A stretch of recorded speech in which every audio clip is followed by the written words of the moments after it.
How do I know I have the right investor? I had two primary investors in our initial funding round of $12 million, Gill and Raul. Gill was the good investor and Raul was the bad investor. In today's video, I'll explain what made Gill a good investor and Raul a bad investor. I'll also share what you can do to figure out whether an investor is good or bad before you take their money. I hope you like it. Hi, I'm Brett. On my channel, I help early stage startup CEOs like you raise money and grow your startup. So if this sounds like you, hit the subscribe button and the bell so you get notified every time I release a new video. Let's get started. It's hard to know if an investor is good or bad. And what makes it harder is that raising funding is tough. It took us over 2 years, with 63 investors passing on investing before we finally raised our $12 million. When you've been looking for funding for a long time, any investor can seem good. Trust me on that one. But here's the truth.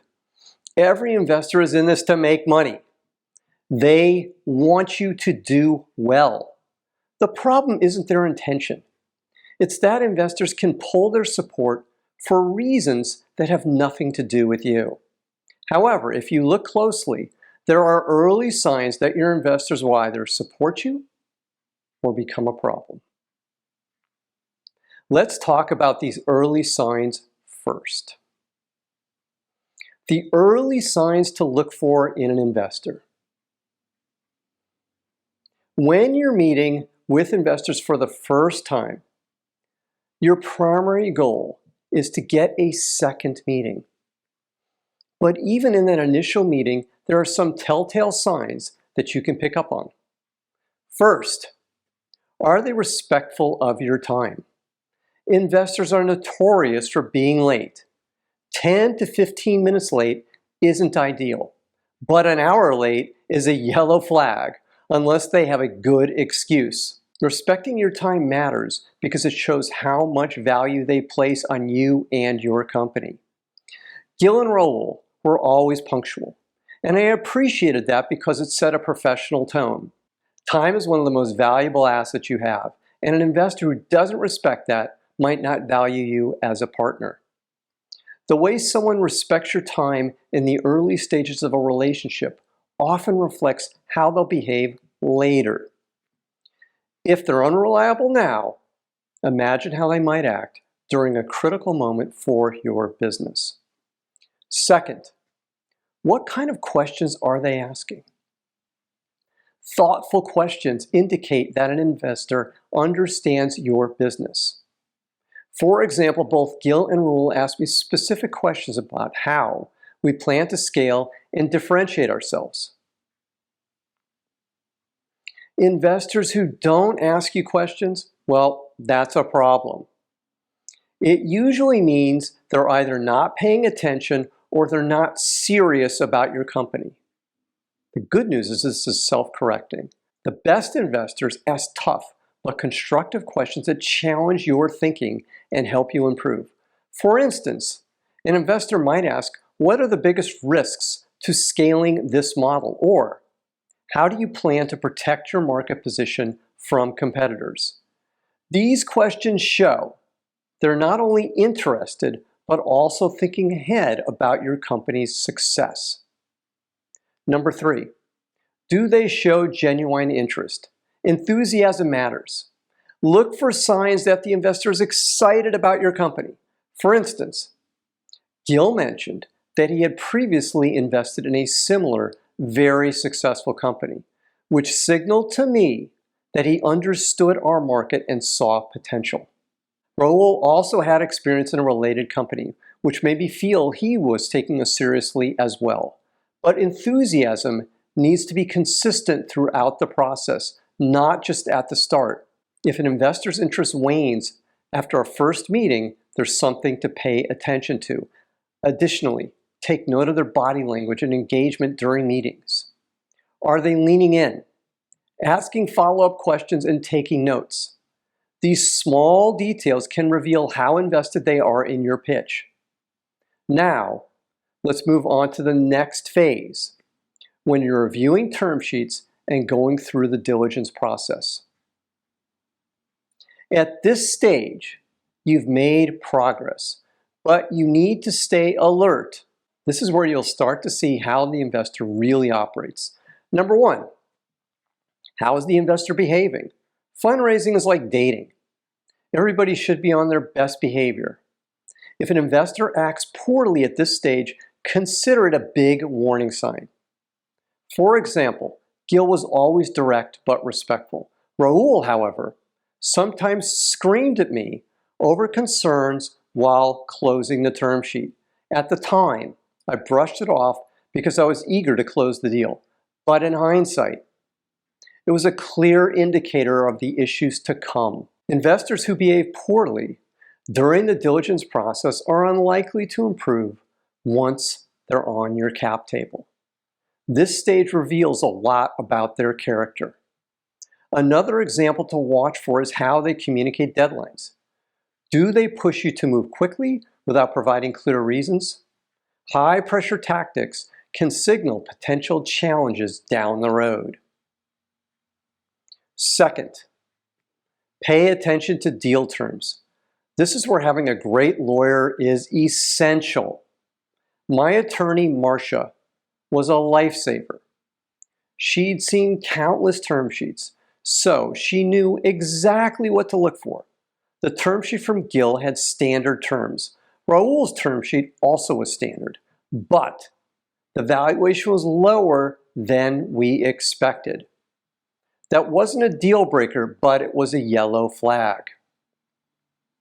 When valuations are lower than expected, it's worth asking why. Are they being conservative? Or are they undervaluing your potential? Or do they know they have leverage on you, which was the case with us? Your lawyer can help you evaluate whether these terms are fair or signal deeper issues. Third, be cautious with tranches. Let's talk about tranches. Raul proposed a tranche, $6 million up front and $6 million after hitting certain milestones. At first, it seemed fair, but here's the problem. Tranches give investors an easy way out. No matter how simple the milestones seem, an investor can always find reasons not to release the second tranche. In our case, Gill told me, "You're the only company in our portfolio with a tranche. If you don't perform, we'll be looking at each other." That was a major red flag, and it turned out to be true. We survived our tranche, but tranches create uncertainty, which can distract you from running your business. Always think twice before agreeing to one. Number 4, board seat issues. Finally, let's talk about board seats. Our term sheet gave both investors a board seat, which is standard, but Raul later informed me that Donald Ventures didn't want him to take the seat. Instead, they planned to give it to an outsider who wasn't part of their fund. Here's the problem. You want major investors to take a board seat because, as board members, they have a fiduciary responsibility to act in the company's best interest. By giving the seat to someone external, Donald Ventures was being savvy.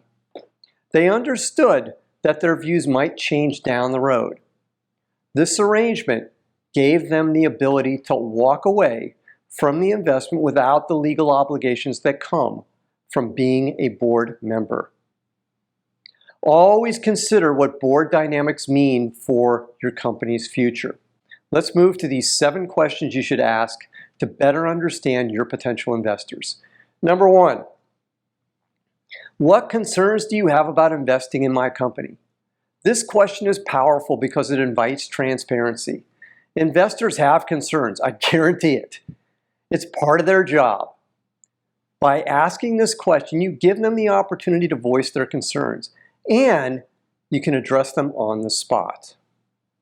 Number 2, how do you typically work with founders post-investment? This will give you insight into how involved they'll be. Some investors take a hands-on approach, offering guidance and introductions, while others are more passive. Number 3, can you share examples of how you've helped other companies succeed? Ask for specific stories. Did they help a company secure a key partnership? Did they provide strategic advice during challenging times? These examples will give you a sense of how they add value beyond money. Number 4, can you provide references from founders you've worked with before? References are crucial. Ask how the investors behaved during tough times. Were they supportive or did they add stress? Specific questions to ask references. What did you like about working with this investor? What didn't you like about working with this investor? Would you work with them again? Number 5, what is your typical investment timeline and exit strategy? Alignment is key here. If they're expecting a quick 3-year exit, but you envision a 7-year journey, that's a mismatch. Now let's move to number 6. Do you invest in competing companies? Most investors avoid direct competitors, but it's worth asking. It'll also help you understand their broader portfolio strategy. And number 7, how involved are you in follow-on funding rounds? Investors who allocate funds for follow-on rounds can be a huge asset as you scale. Knowing their stance up front can save you from surprises later. Now, if this content resonates with you, then please hit the like button right now. One final thought. Your lawyer can be a great help. Choosing the right investor is one of the most critical decisions you'll make as a founder. But you don't have to do it alone. As I mentioned earlier, my attorney, Marcia, was incredibly helpful. She worked with both our major investors before. She knew what to look out for. Remember, term sheets often have very short expiration dates. My advice is this: get a good lawyer before you start raising money. Now, I have 2 more things for you today. First, my free startup pitch deck template. It has all the slides you need to develop an awesome pitch deck. Click the link below this video to download it for free. And second, join my free group of startup CEOs, Zero to Pitch. It's a community for startup CEOs focused on growing their companies and raising funding. Click the link below to join. Finally, click the subscribe button to get notified every time I release a new video. I'm Brett at brettjfox.com. Thanks for watching today. Take care. Bye.